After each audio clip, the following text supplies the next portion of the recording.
लोगों का बहुत बहुत स्वागत है आपके अपने चैनल एकलव्य स्टडी पॉइंट पर।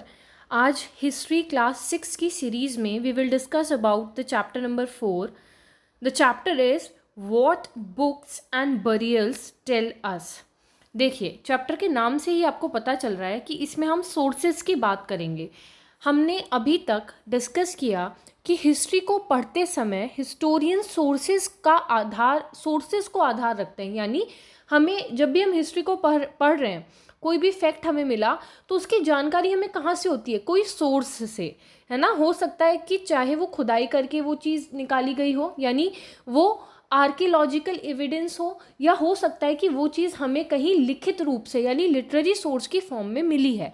तो यहाँ पे वही बात करी गई है, बुक्स यानी लिखित फॉर्म में जो सोर्स है यानी लिटरेरी सोर्स, और बरियल्स यानी जो चीज़ कहीं बरिड है, दफनाई गई है, दबी हुई है, उसको खुदाई करके निकाला गया है, फिर पढ़ा गया, तो वो भी हिस्ट्री की जानकारी हमें देती है।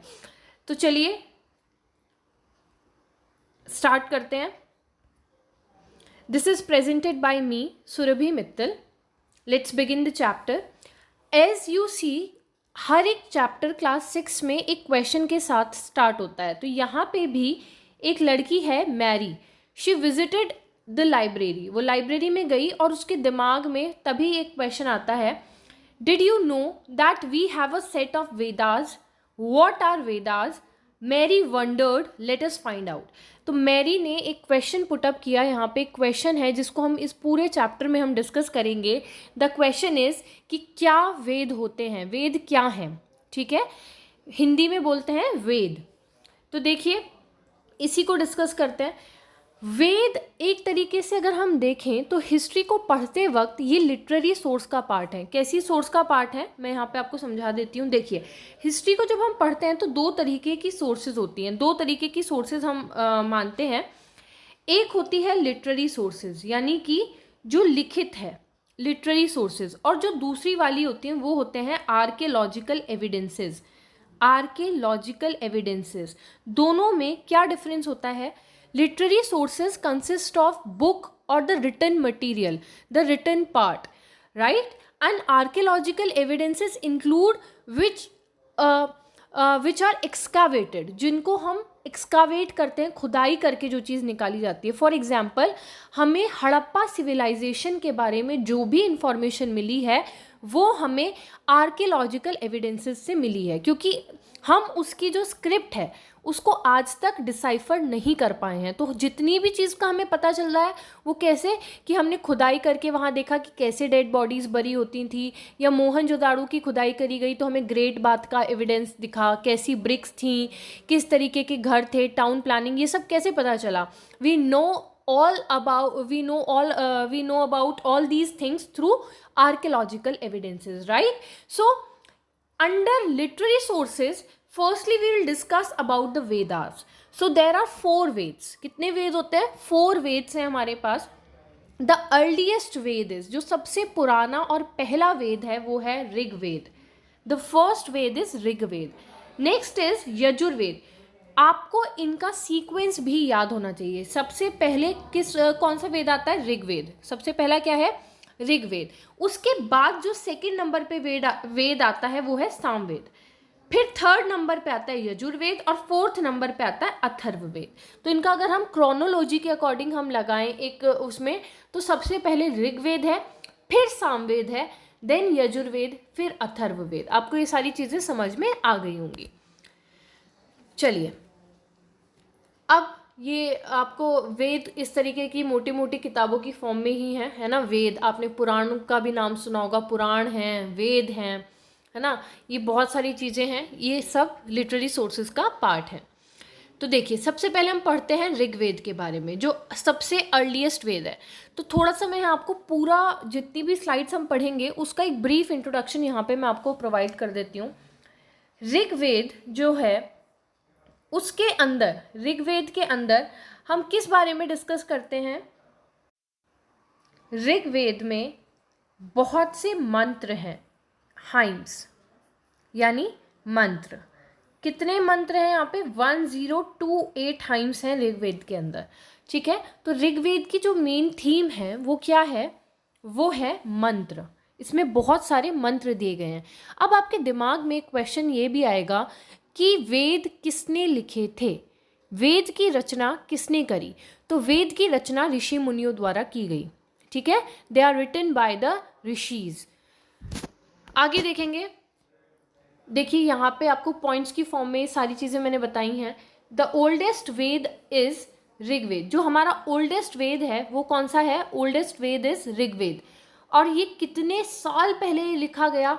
आज से 3500 साल पहले। अगर हम आज से 3500 साल पहले देखें तो इसका मतलब है ऋग्वेद की जो रचना है वो 1500 से 1000 BC के बीच में हुई है। ऋग्वेद की रचना कब हुई है? 1500 से 1000 BC या BCE, बिफोर क्राइस्ट या बिफोर कॉमन एरा जिसको हम बोलते हैं। सेकेंड चीज है, इसमें includes more than 1000 hymns called sukta और वेल सेड। जैसा मैंने आपको अभी बताया, ऋग्वेद में मेन थीम क्या है? मंत्र दिए गए हैं जिनको बोलते हैं हाइम्स। और हाइम्स का अगर संस्कृत में अर्थ देखें तो ये निकला है सूक्त से। सूक्त, सूक्त का अर्थ है वेल सेड, जो चीज सही अच्छी बात है, वेल सेड, अच्छी कही गई बात है एक तरीके से, वेल सेड। हाइम्स वर कॉम्पोज बाय सेजेस। और इनकी रचना किसने करी? यहाँ पे स्पेलिंग या 2 H नहीं आएंगे, एक ही H है।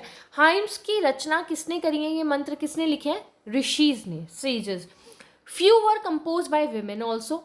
इसमें this is very important point as it reflects the position of women in that society. ये चौथा पॉइंट आपके लिए बहुत ही ज़रूरी है क्योंकि इससे हमें ऋग्वेदिक टाइम में विमेन की क्या पोजीशन थी, उनका क्या स्तर हुआ करता था सोसाइटी में, वो भी पता चलता है। विमेन्स भी क्या करती थी? वेद में जो मंत्र हैं उनकी रचना कर सकती थी, यानी उनका जो सोशल स्टेटस था वो अच्छा था, ठीक है। Few were compose by the women. The Rigveda is in old or Vedic Sanskrit which is different from the Sanskrit you learn today. This is also very important point कि हमारे जो वेद्स हैं उनकी जो लैंग्वेज है जिसमें वो लिखे गए हैं, जैसे कि आपको अगर मैं अभी पीछे दिखाऊं एक पिक्चर, ये वाली पिक्चर आप देखेंगे तो कुछ इस तरीके से इनकी जो लैंग्वेज है कुछ इस तरीके से है। ये संस्कृत लैंग्वेज है। वेद कैसी भाषा के अंदर है? संस्कृत भाषा में। लेकिन आज जो आप कक्षा 6ठी से 9वीं तक आपका सब्जेक्ट, आई थिंक 8th तक कंपलसरी है संस्कृत, वो जो संस्कृत आप पढ़ते हैं ना, और जो हमारी अर्लीस्ट संस्कृत थी उसमें थोड़ा अंतर है, ठीक है। क्या अंतर है? जो आज के संस्कृत है और जो पहले की जिसमें ऋग्वेद कंपोज्ड है उसमें क्या डिफरेंस है वो भी आपको मैं बताऊंगी।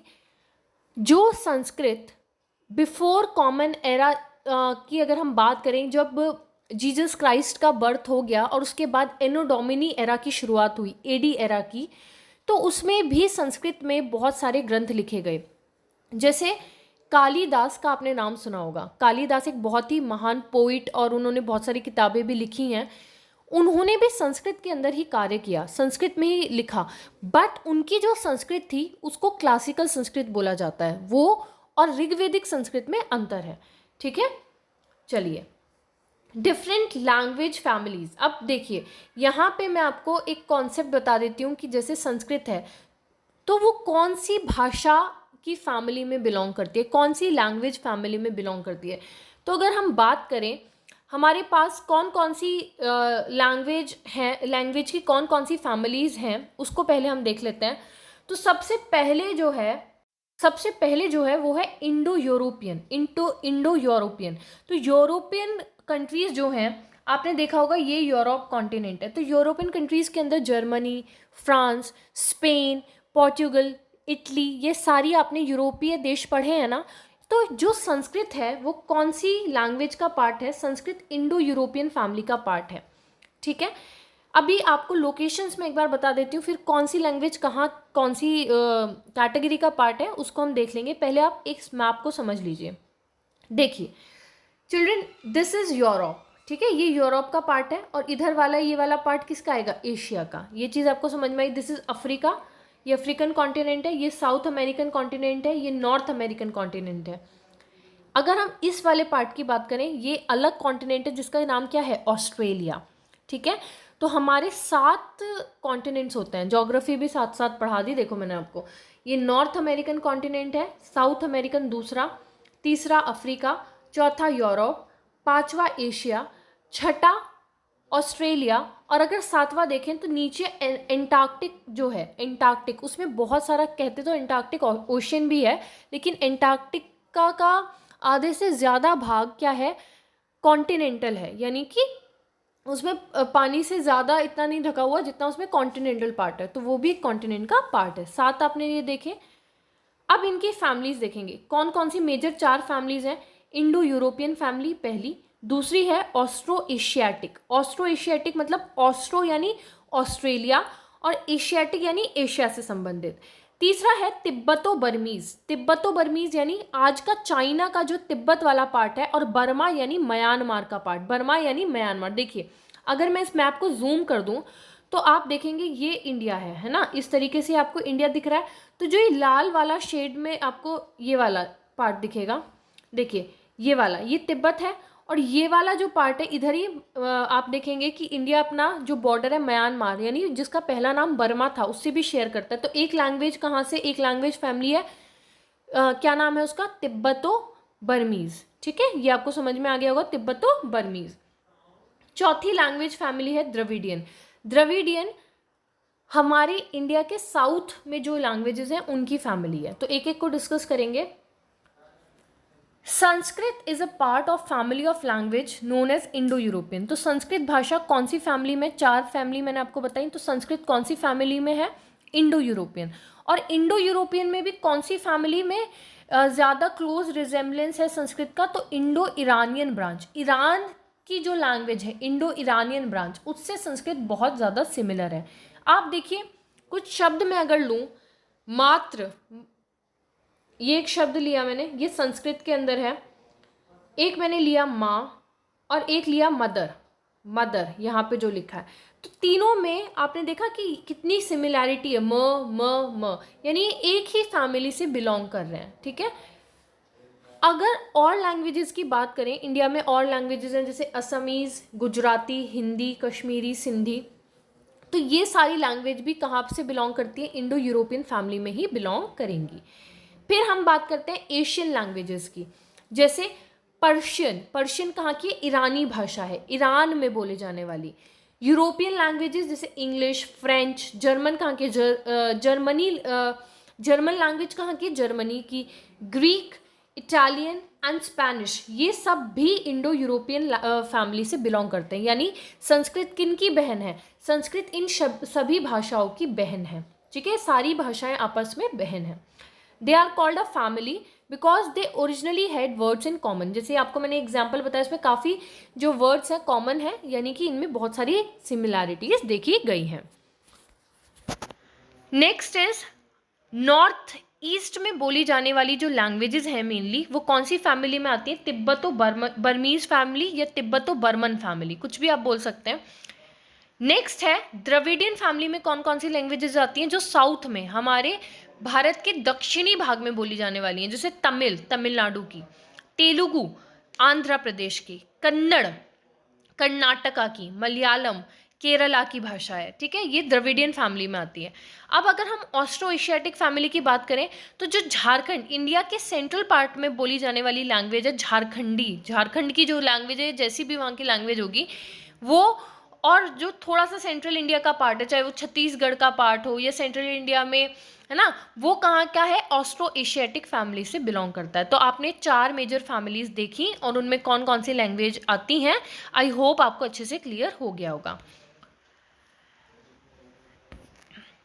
नेक्स्ट इज, अगर अब हम नेक्स्ट टॉपिक डिस्कस करें, हम डिस्कस करेंगे कि ऋग्वेद की जब रचना की गई, तो मैंने आपको टाइम पीरियड बताया था 1500 से 1000 बीसी के बीच। 1500 टू 1000 बीसी में ऋग्वेद की रचना की गई, तो उस टाइम को ऋग्वेदिक एरा बोला जाता है। This period is known as Rigvedic era, the time when Rigveda was composed, right. तो अब हम देखते हैं कि ऋग्वेदिक एरा में कौन कौन से गॉड की पूजा की जाती थी, यानी कौन कौन से देवी देवता थे जिनका पूजन उस समय किया जाता था। जैसे आज आप शिव, विष्णु, दुर्गा माँ, है ना, कितने सारी चीज़ों को हम फॉलो करते हैं, है ना, कितने सारे उनको हम रिलीजियस उनको मानते हैं। तो उस टाइम पे वो लोग किन की पूजा किया करते थे? तो देखिए, अग्नि द गॉड ऑफ फायर, उस टाइम पे मेन अगर मैं आपको समझाऊं तो उस टाइम के लोग नेचुरल जो एलिमेंट्स थे उनकी पूजा किया करते थे। नेचुरल एलिमेंट्स का क्या मतलब है? जैसे बारिश हुई तो वो उसकी पूजा करेंगे, है ना, या जो पेड़ पौधे हैं, जो नेचुरल एलिमेंट्स हैं, है ना, बिजली कड़की, उसकी पूजा, तो वो नेचुरल एलिमेंट्स की पूजा किया करते थे। अग्नि, जल, इस तरीके से उनके देवी देवता होते थे। तो पहला है अग्नि द गॉड ऑफ फायर, ये ऋग्वेदिक एरा का सेकंड इंपॉर्टेंट गॉड है। सेकंड इंपॉर्टेंस अगर दी गई है ऋग्वेदिक एरा में तो अग्नि भगवान को दी गई है। प्रथम रूप से सबसे इंपॉर्टेंट ऋग्वेदिक एरा के जो गॉड हैं वो है Indra. Indra a warrior God, यानी जो मतलब योद्धा जिन्हें हम कहें, तो वो इंद्र थे। सोम एक प्लांट है, उसकी भी पूजा की गई, जिससे बहुत ही स्पेशल ड्रिंक भी बनाई जाती थी। सोम एक प्लांट का नाम है, SOMA। सोम क्या है? एक प्लांट का नाम है जिससे एक बहुत ही स्पेशल क्या करती थी, ड्रिंक तैयार की जाती थी, तो उसकी भी यहाँ पे पूजा की जाती थी। SOMA, सोम प्लांट। ये आपको समझ में आ गया होगा। तो सबसे इंपॉर्टेंट गॉड कौन से हैं? इंद्र, फिर अग्नि, और तीसरे नंबर पे इंपॉर्टेंट गॉड है सोम। और भी देवी देवता जैसे पानी यानी वरुण देवता की पूजा, वायु है ना, वायु देवता की पूजा इस तरीके से भी की जाती थी। अब हम देखेंगे some of the hymns in the Rigveda are in the form of dialogues. अगर हम बात करें कि ऋग्वेद में जो मंत्र थे वो कैसी फॉर्म में थे, तो कुछ डायलॉग्स की फॉर्म में थे। आपकी बुक में एक स्टोरी दी गई है, उस स्टोरी में बताया गया है कि किस तरीके के डायलॉग होते थे। This is part of one such hymn, a dialogue between a sage named Vishwamitra and two rivers Beas and Sutlej. आपकी बुक में एक सेगमेंट दिया गया है जिसमें विश्वामित्र और दो रिवर हैं, ब्यास और सतलज, उनके बीच की बातचीत बताई गई है जो ऋग्वेद में मेंशन है। ठीक है, तो ये आपके लिए इंपॉर्टेंट है। कौन सी दो नदियां हैं? ब्यास और सतलज। और कौन से ऋषि हैं? विश्वामित्र। इनके बीच में क्या बात हुई वो दिखाई गई है। देखिए, ये आपकी बुक में पार्ट है। अब इसको आई थिंक आप रीड कर लेंगे कि क्या मेन चीज़ है। जो मुझे बताना है इसमें स्पेशली वो ये है, ये वाला सेगमेंट आप देखिए इधर। देखिए, इसको मैं थोड़ा जूम कर देती हूँ तो आपको ज़्यादा क्लियरली विजिबल होगा। ये वाली लाइन आपके लिए बहुत इंपॉर्टेंट है। देखिए, सबसे ज़्यादा अगर ऋग्वेदिक काल की मैं बात करूं, ऋग्वेदिक एरा में सबसे ज़्यादा इंपॉर्टेंस कौन सी नदी को दी जाती थी, कौन सी रिवर को? तो इंडस नदी को सबसे ज़्यादा इंपॉर्टेंस दी जाती थी। इंडस या उसकी ट्रिब्यूटरीज को, और सरस्वती, ये सबसे इंपॉर्टेंट रिवर थी। अब आप बात करेंगे कि एक रिवर और होती है गंगा या यमुना, तो उनका बस एक ही बार मेंशन मिलता है ऋग्वेद में, एक ही बार मेंशन है। तो यानी कि यहाँ से क्वेश्चन बनेगा कि ऋग्वेदिक काल की सबसे इंपॉर्टेंट नदियां कौन सी हैं? तो your answer will be Indus and its tributary plus Saraswati river. ठीक है, गंगा और Yamuna, Ganga and Yamuna are named only once, केवल एक बार में ही उनके बारे में बताया गया। एक चीज और आपके लिए यहाँ पे समझने वाली है, यहाँ पे ये वाला जो पैराग्राफ है इसको आप देखेंगे, दिस पैराग्राफ हिस्टोरियंस, ये वाला, historians point out that this hymn was composed in the area where these rivers flow. historians बताते हैं कि ये मंत्र तब लिखा गया जहाँ पे रिवर्स फ्लो करती थी, यानी ब्यास और सतलज जहाँ से बहती थी उस एरिया में जब विश्वामित्र आए तब उन्होंने इस मंत्र को कंपोज किया, लिखा। ठीक है, तो यहाँ पे एक चीज़ और बताई गई है, they also suggest that the sage lived in a society where horses and cows are valued animal, that is why the rivers are compare to horse and cow. इन दोनों रिवर ब्यास और सतलज की तुलना कौन से दो जानवर से की गई है? हॉर्स और काउ से। तो अब आपका काम है, एक बार आप इसको रीड करेंगे।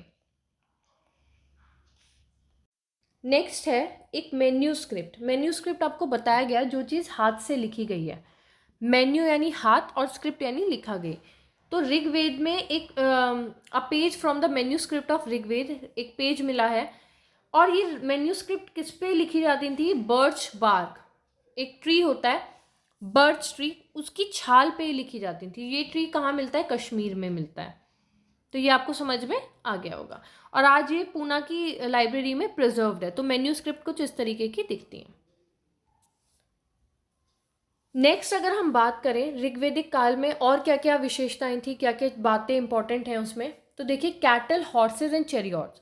ऋग्वेद टाइम पे कुछ चीज़ें नई इंट्रोड्यूस हुई, जैसे आपने इंडस वैली सिविलाइजेशन में देखा कि हॉर्स नहीं था, हमने हॉर्स के बारे में नहीं कुछ पढ़ा ऐसा, लेकिन ऋग्वेदिक काल में हॉर्स थे और चैरियट्स यानी रथ का भी प्रमाण मिला है, यानी रथ होते थे यहाँ पे, ऐसा हमें लिटरेरी सोर्स में लिखा हुआ मिला है। तो prayers in the Rigveda for cattle, children, specially son and horse. Rigveda के अंदर जो प्रार्थना की गई है, जो प्रेयर की गई है, वो किन के बारे में है? कैटल के लिए या चिल्ड्रन के लिए या हॉर्स के लिए। हॉर्सेस का इस्तेमाल कहाँ होता था? चैरियट्स यानी रथ में होता था, रथ को खींचने के लिए चैरियट्स का इस्तेमाल किया जाता था। Battles were also fought for land which was important for pasture and for growing hardy crops that ripe quickly such as barley. और बैटल जो होती थी उस टाइम पे, जो युद्ध होते थे, वो उनका मेन कारण क्या था? युद्ध लैंड के लिए किए जाते थे, यानी कौन से लैंड के लिए? जिन पे जो पास्चर लैंड हो, यानी जिस पे जानवर चर सकें, चरागाह जो क्षेत्र हैं, उनके लिए बैटल होती थी, क्योंकि उस टाइम पे एग्रीकल्चर इतना इम्पॉर्टेंट नहीं था। तो यहाँ पे आप एक पॉइंट नोट करेंगे, ये बहुत ही इंपॉर्टेंट पॉइंट है। ऋग्वेदिक काल की अगर हम बात करें तो उसमें एग्रीकल्चर सेकेंडरी था, agriculture is secondary, agriculture secondary है। और सबसे इम्पॉर्टेंट क्या है? फर्स्ट जो चीज़ इम्पॉर्टेंट है वो क्या करते थे? एनिमल्स को रियर करते थे और पास्चर लैंड्स पे उनको चराते थे। ठीक है, कुछ बैटल्स देखा गया है, some battles were fought for water and to capture people, और कुछ बैटल्स पानी के लिए भी लड़ी गई हैं, है ना। तो ये यहाँ पे मेन थीम्स हैं। ये आपको पिक्चर दिखाई गई है, कौन कौन से एनिमल्स हमें मिले ऋग्वेदिक एरा में। तो हॉर्स का एविडेंस है, और कैटल के अंदर गाय, भैंस, ये सब चीज़। Some of the wealth that was obtained was kept by the leader, some was given to the priest and the rest was distributed amongst the people. अब जब कभी युद्ध होता था और युद्ध में किसी को हरा के जो भी चीज़ कलेक्ट की जाती थी, जो जीता जाता था, जैसे मान लो बहुत सारा धन कलेक्ट कर लिया, बहुत सारा पैसा मिल गया, तो उसको किस में बांटते थे? जो भी उन्होंने जीता जिस चीज़ को, उस वेल्थ को किस में वो डिस्ट्रीब्यूट करते थे? तो वो पंडित, जो प्रीस्ट बहुत इंपॉर्टेंट थे उस टाइम पे, उनके उनके बीच में, और जो उनकी प्रजा थी उनमें वो बांट दिया करते थे।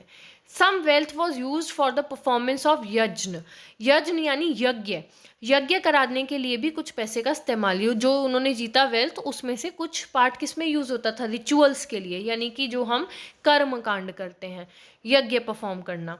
Sacrifices in which offerings were made into the fire, sacrifices यानी बलि।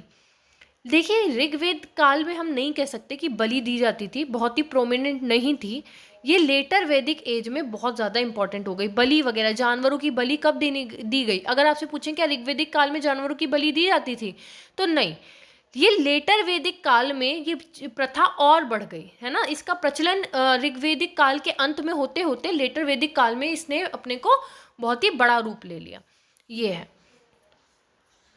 मेजर ग्रुप्स और पीपल इन ऋग्वेदिक टाइम। अब ऋग्वेदिक टाइम में कैसे कैसे ग्रुप्स थे, क्या किस तरीके के लोग होते थे, क्या क्या कैटेगरी थी, उसको हम यहाँ पे डिस्कस करेंगे। सबसे पहली जो श्रेणी थी वो थी प्रीस्ट, यानी ब्राह्मण लोग, प्रीस्ट। तो प्रीस्ट को हम ब्राह्मण भी बोलते हैं, जो भी कर्म कांड है, यज्ञ हैं, उनको परफॉर्म करते थे, है ना। और सेकंड नंबर पे आते थे क्षत्रिय, क्षत्रिय यानी कि जो युद्ध लड़े, क्षत्रिय योद्धा यानी राजा। तो they did not have capital cities, palaces और army, not did they collect tax. अगर ऋग्वेदिक काल की बात करें तो वो आज के राजाओं की तरह नहीं थे, जिनके बारे में हमने किताब में पढ़ा कि बड़े बड़े महल में रह रहे हैं, उनकी कैपिटल सिटी है, आर्मी है, टैक्स कलेक्ट करते हैं, नहीं, क्योंकि उस टाइम पे एग्रीकल्चर ही नहीं होता था इतना। मैंने आपको बताया एग्रीकल्चर मेन नहीं था उस टाइम पे। तो बस वो छोटी मोटी उन्होंने कहीं पे रेड करी, छोटा मोटा किसी को लूटा, और जो भी वेल्थ कलेक्ट हुई उसको आपस में बांट लिया। तो राजा जो थे ऋग्वैदिक काल में, उनके लिए बहुत ही इंपॉर्टेंट है आपके लिए जानना कि उनकी कोई कैपिटल सिटी या पैलेस या आर्मी उस टाइम पे नहीं होती थी। ठीक है, और ऐसा भी नहीं होता था कि जो राजा का बेटा है वही राजा बन जाएगा। क्यों? क्योंकि उस टाइम पे, आपकी बुक में नहीं है लेकिन मैं बता देती हूँ, क्योंकि उस टाइम पे सभा या समिति, दो संस्थाएं होती थी जो राजा को पावरफुल, राजा की उससे कि राजा ही तानाशाह बन जाए उससे रोकती थी। इनके डिसीजन को राजा को मानना पड़ता था, सभा और समिति के। इसीलिए राजा की पोस्ट उस टाइम पे हेरिडिटरी नहीं होती थी। नेक्स्ट आता है जन एंड विश। ये दोनों टर्म आपके लिए इंपॉर्टेंट है। जन और विश का अर्थ है ट्राइब, यानी ट्राइब। ठीक है, कैसे? अब आज का जो टर्म है वैश्य, एक आपने तीसरा वर्ण आप सिस्टम में जब पढ़ेंगे तो तीसरी कैटेगरी आती है वैश्य की। पहले क्या था? ब्राह्मण, फिर क्षत्रिय, फिर वैश्य, और सबसे लास्ट में जो निम्न श्रेणी में जिन लोगों को रखा गया वो शूद्र थे। तो वैश्य विश से बना है, यानी ट्राइब से बना है। तो अगर आपसे पूछें कि ऋग्वेदिक काल में कौन कौन सी ट्राइब्स होती थी, यानी एक ग्रुप ऑफ पीपल, अगर मान लो एक ही कुल के बहुत सारे लोग हैं, एक ही गांव में आके बस गए और उनकी वो एक ही जाति के हैं, एक ही ट्राइब से बिलोंग करते हैं, तो वो ट्राइब कहलाएगी। जैसे कौन कौन से उदाहरण थे उस टाइम पे? पुरु जाति थी, पुरुजन, भारत जन और यदुजन। भारत जन का तो आपने नाम भी मैंने आपको बताया था कि भारत का नाम जो भारत पड़ा वो इसी जाति के नाम पे पड़ा, क्योंकि भारत ट्राइब उस टाइम पे बहुत इंपॉर्टेंट थी और भारत ट्राइब ने 10 किंग्स के साथ लड़ाई लड़ी और भारत ट्राइब उसमें जीती। ठीक है, आगे देखेंगे। देखिए, जैसे कि यहाँ पे सभी लोग इस सभा में बैठे हैं, आपस में मीटिंग होती है ना, डिस्कस करते हैं। ये नहीं कि राजा ही पावरफुल हो गया। तो इस टाइप का ही ऋग्वेदिक सोसाइटी में कल्चर था कि राजा ही सारे डिसीजन नहीं लेगा। एक सभा समिति, सब लोग बैठेंगे, आपस में डिस्कस करेंगे, तब कुछ चीज़ इम्प्लीमेंट होगी। नेक्स्ट अब हम देखते हैं आर्यंस, आर्य, दास या दस्यु। देखिए, एक चीज़ है, आपने इंडस वैली सिविलाइजेशन के बारे में पढ़ा और फिर देखा कि जब इंडस वैली सिविलाइजेशन का पतन हो गया तो उसका एक कारण बताया जाता है कि आर्यंस ने आक्रमण किया और आर्यंस ने इन सबको खदेड़ दिया अपने स्थान से और खुद स्थापित कर ली अपनी सत्ता, है ना। और तब से वैदिक एरा, ऋग्वेदिक एरा की शुरुआत मानी जाती है। तो आर्यंस वो लोग थे। अब आर्यंस की इस चीज़ पे भी बहुत सारे कॉन्फ्लिक्ट हैं कि आर्यंस कहाँ से आए। तो हर लोग ने इसका अलग अलग, लोगों के अलग अलग विचार हैं। अभी आपकी बुक में इतना डीप नहीं है, तो बस आप सुनेंगे और समझेंगे इस चीज़ को कि जैसे आपने दयानंद सरस्वती का नाम सुना तो उन्होंने कहा कि आर्यंस कहाँ से आए। उन्होंने कहा कि आर्यंस तिब्बत से आए। बाल गंगाधर तिलक ने कहा कि आर्यंस आर्कटिक से आए। ठीक है, तो सबकी अलग अलग थ्योरी हैं। People who compose the hymns describe themselves as Arya. जिन लोगों ने मंत्रों को लिखा ऋग्वेदिक टाइम में, उन्होंने अपने को आर्य बताया। आर्य मतलब होता है सुपीरियर, जो सबसे सर्वोत्तम हो, सुपीरियर हो। एंड कॉल देयर ओपोनेंट दास और दस्यु। और जिन लोगों को उन्होंने हराया था, जो उस टाइम की नेटिव पॉपुलेशन थी वहाँ रहने वाली, उनको उन्होंने क्या नाम दिया? दास या दस्यु बोला उनको। तो these were people who did not perform sacrifices. Later the term dasa and dasi came to mean slave. और धीरे धीरे बाद में ये दास और दासी आज के टाइम में आके क्या बन गया? स्लेव। स्लेव से कन्वर्ट हो गया। लेकिन उस टाइम पे इसका मतलब स्लेव वैसा वाला स्लेव नहीं था। उसका उस टाइम पे इस दास का मतलब था आर्यंस ने जिन लोगों को हराया उनको नाम दिया उन्होंने दास या दस्यु। Slaves were women and man who were often captured in war. They were treated as the property of their owner. Slaves क्या होते हैं? जैसे कि आप अशोक के बारे में जब पढ़ेंगे ना, राजा अशोक के बारे में, जब कलिंग की युद्ध हुआ था, एक कलिंग युद्ध के बारे में आप पढ़ेंगे, तो उस टाइम पे राजा अशोक ने बहुत सारे लोगों को वहाँ पे मारा कलिंग को जीतने के लिए। और जिन लोगों को उसने उस टाइम कैप्चर किया, चाहे औरतें हों चाहे मैन हों, उनको उन्होंने बंदी बना लिया। और उन बंदियों को कैसे रखा जाता था? एक दास की तरह। तो वो स्लेव का टर्म, धीरे धीरे स्लेव का जो मतलब है वो ऋग्वेदिक एरा से बाद तक चेंज हुआ है। तो इसको आप थोड़ा सा ध्यान रखेंगे।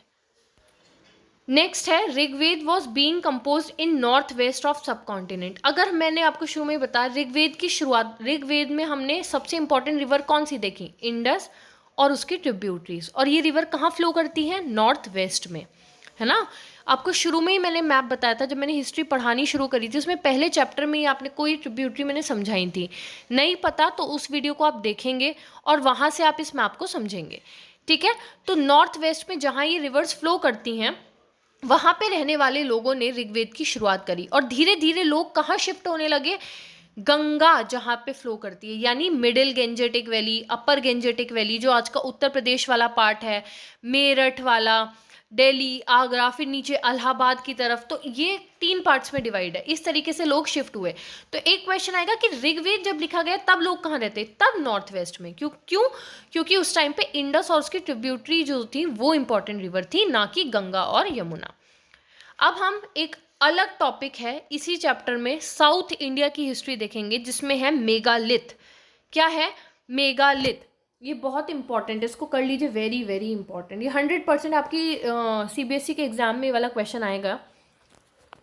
मेगालिथ का क्या मतलब है? जब 1000 बीसी की हम बात करें, 1000 बीसी का टाइम पीरियड के आसपास की बात करें, तो हमारे साउथ इंडिया में यानी दक्षिणी भारत में लोगों को दफनाने की एक अलग परंपरा देखी गई, एक अलग कल्चर देखा गया। क्या? कि बड़े बड़े पत्थरों, किसी को दफना के उसके चारों तरफ बड़े बड़े पत्थर लगा दिए जाते थे, है ना, बिग बिग बिग स्टोन्स, जिनको हम मेगालिथ बोलते थे। मेगालिथ यानी big stones. These were carefully arrange by people and were use to mark burial site. अगर मान लो किसी इंसान को इन्होंने यहाँ दफनाया है और बड़े पत्थर लगा दिए, तो उससे हमें पहचान होगी कि यहाँ पे किसको दफनाया, एक आइडेंटिफिकेशन के लिए। The practice of erecting megalith began about 3000 years ago. आज से 3000 साल पहले की बात करें, यानी 1000 बीसी के आसपास के टाइम पीरियड की बात करें, तो ये प्रथा स्टार्ट हुई।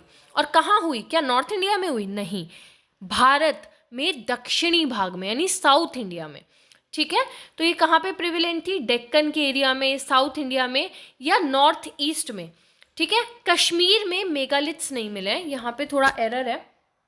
कश्मीर में मेगालिथ नहीं है, वहाँ पे उनको नॉर्मल बरी किया जाता था, लेकिन मेगालिथ्स आपको साउथ इंडिया में ही मिलेंगे। देखिए, कुछ इस तरीके से आपको दिखा कि बड़े बड़े पत्थर हैं और उनके नीचे इधर कहीं दफनाया गया है। ये जस्ट आइडेंटिफिकेशन के लिए है। Some megaliths can be seen on the surface. Other megalithic burials are often underground. कई मेगालिथ्स को हम सरफेस पे दे सकते हैं, या फिर वो अंडरग्राउंड भी होते थे, तो दोनों सरफेस या अंडरग्राउंड पे भी हो सकते हैं। Dead were buried with distinctive pots which are called black and red ware. अगर हम पॉटरी की बात करें, यानी कि उस टाइम पे जो मृत भांड थे, जो मिट्टी के बर्तन बनाए जाते थे, तो उन पे डिज़ाइन किया जाता था। तो हमें यहाँ पे मेगालिथ्स के बरियल में जो दफनाया गया है, उसमें कैसी पॉटरी मिली है?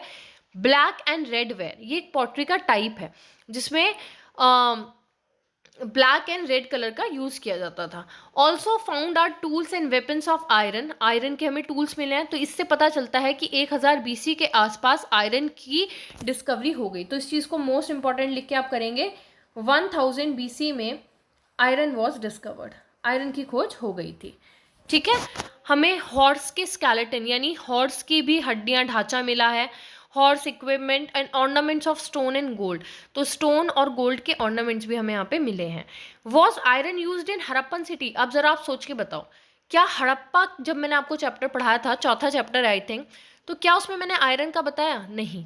क्यों? क्योंकि उस टाइम पे bronze, copper, tin, gold, silver, ये सब तो जानते थे, लेकिन आयरन उस टाइम पे डिस्कवर नहीं हुआ था। Finding out about social differences. अब लोगों के जो सोशल स्टेटस में अंतर है, वही कुछ अमीर हैं, कुछ गरीब हैं, तो हमें कैसे पता चला? Archaeologist think that objects found with a skeleton probably belong to the dead person. Sometimes more objects are found in one grave than in another. तो हमने ये कैसे पता लगाया कि कोई किसी से अमीर है या गरीब है? क्योंकि जो दफनाए गए लोग हैं, उनको किस चीज़ के साथ दफनाया गया है। मान लो किसी को सोने के साथ दफनाया गया, तो पता चल जाएगा ना कि वो अमीर है। तो वही चीज़ है।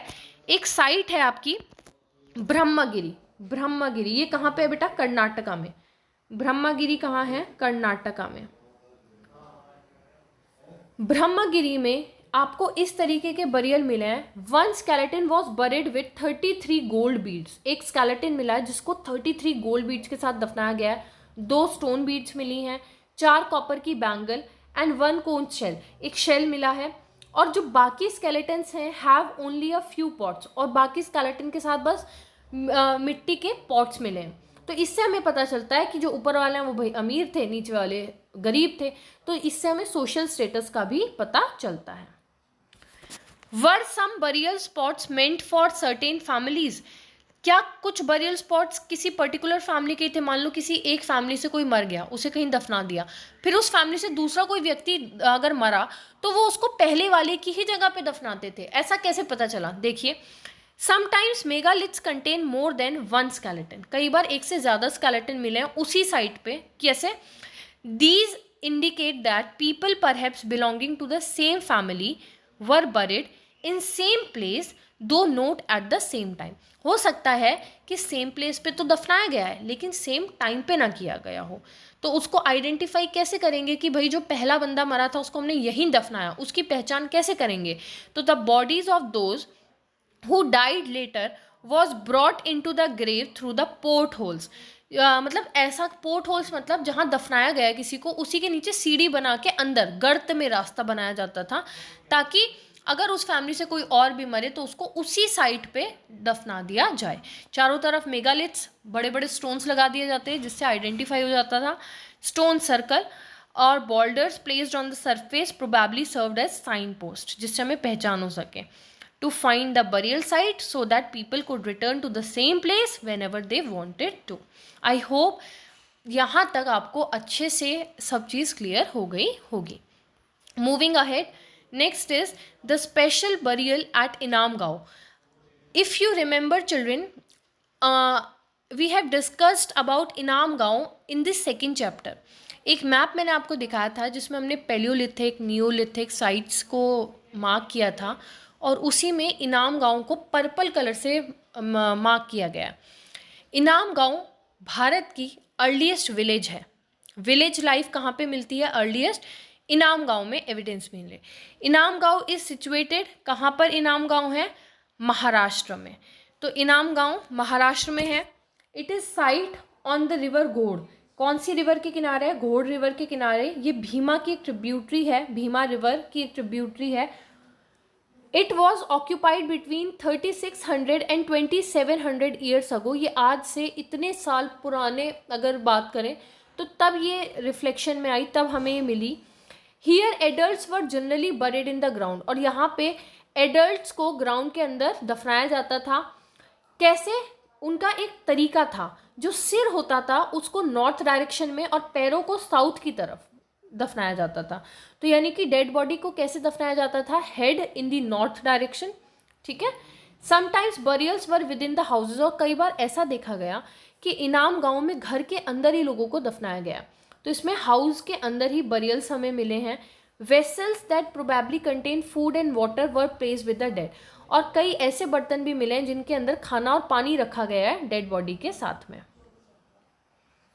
One man was found buried in a large four-legged clay jar in courtyard of a 5-roomed house। इनाम गांव में एक चीज़ की ऐसी खुदाई में हमें एक साक्ष्य मिले कि एक इंसान को एक क्ले जार में, एक मिट्टी के जार के अंदर दफनाया गया है ना। और कहाँ पे दफनाया गया है? 5 रूम के घर में और उसके बरामदे में। 5 रूम का एक घर था, उसके बरामदे में हमें क्या मिला है? एक क्ले जार। क्ले जार के अंदर किसको दफनाया गया? एक मैन को। In the centre of the settlement this house also had a granary. और इस हाउस में हमें ग्रेनरी के भी साक्ष्य मिले, यानी कि जहाँ पे वो अपना अनाज स्टोर करके रखते हैं। The body was placed in a cross leg position. Cross क्योंकि भाई जार के अंदर है तो उसके पैर आपस में लेग्स क्रॉस्ड है। ठीक है। लास्ट आपका एक बॉक्स दिया रहता है हर चैप्टर में, उसको भी डिस्कस कर लेते हैं। चाइना आप सबको पता है एटलस में कहाँ पे है। तो चाइना में जो अर्लीस्ट एविडेंस है राइटिंग के, अगर हम उनकी बात करें तो चाइना वालों ने जब राइटिंग सीखी तो उन्होंने किस पे लिखना स्टार्ट किया? सबसे पहले एनिमल बोन पे, जानवरों की हड्डी पे। और उनको क्या बोला जाता है? ओरेकल बोन्स बोला जाता है। क्या बोला जाता है? Oracle bones. और ओरेकल बोन का इस्तेमाल कहाँ होता है? They were use to predict the future. भविष्य को अगर प्रिडिक्ट करना है कि भाई हमारा भविष्य कैसा होगा, तो उसमें उनकी ऐसी मान्यता है कि ओरेकल बोन से वो चीज़ पता चलती है। तो ये चीज़ आपकी इंपॉर्टेंट है। सेकंड पॉइंट आपके लिए जो इसमें इंपॉर्टेंट है वो ये है कि चाइना के जो किंग्स थे वो उस टाइम पे पैलेस में रहते थे, महल में। They amassed vast quantity of wealth including large elaborately decorated bronze vessel. तो उनके महल थे, उनके पास बहुत ज़्यादा धन हुआ करता था, वेल्थ। और उनके जो वेसल्स थे वो ब्रॉन्ज के होते थे और बहुत ही अच्छे डेकोरेटेड होते थे। लेकिन आयरन उस टाइम पे था या नहीं, ये आज तक नहीं, अभी तक नहीं पता चल पाया। और अभी मैंने आपको बताया कि अगर हम इंडियन रूलर की उस टाइम पे बात करें 3500 साल पहले, यानी 1500 से 1000 बीसी के आसपास, तो इंडिया के राजा ऐसे राजा नहीं थे जैसे यहाँ पे बताया गया। उनके पास उनके पैलेस वगैरह उस टाइम पे नहीं थे। ठीक है, तो आई होप ये चैप्टर बहुत अच्छे से आपको क्लियर हुआ हो। जो भी आपका डाउट हो, एनसीईआरटी में पीछे टेक्स्ट बुक क्वेश्चंस करिएगा। If you find any doubt, you can post your doubt in comment section, right? And in last I just want to tell you कि don't forget to subscribe, like, comment and share the video. Thank you everyone.